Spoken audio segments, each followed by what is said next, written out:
Samantala, makulay na kultura ng mga bansang kasapi ng Association of Southeast Asian Nations o ng ASEAN tampok sa isang cultural center sa Thailand. Silipin natin aming kasama si Sweden Velado. Maituturing na isang melting pot, ang Association of Southeast Asian Nation o ASEAN ay kinabibilangan ng 10 member state nito na may kanya-kanya at natatanging kultura, kasaysayan at tradisyon. Nitong ika-7 ng Agosto, binuksan sa publiko ang ASEAN Cultural Center o ACC sa Bangkok, Thailand, kung saan tampok ang sari-saring artifact na may magagarbong disenyo at mga art collection mula sa mga bansang kasapi ng ASEAN. Our purpose is for people not only Thai, ASEAN member countries and as well as the international tourists to learn and understand about ASEAN culture.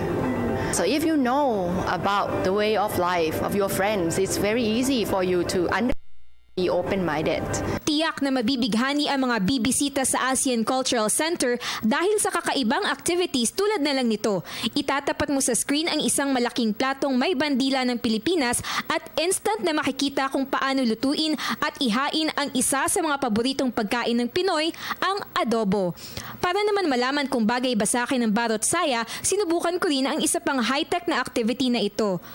Ang malabolang kristal na ito ay tinatawag na isang interactive media tool at kailangan lang ay tapikin o itap mo yung isa sa mga ASEAN flag. So para sa atin, Philippines.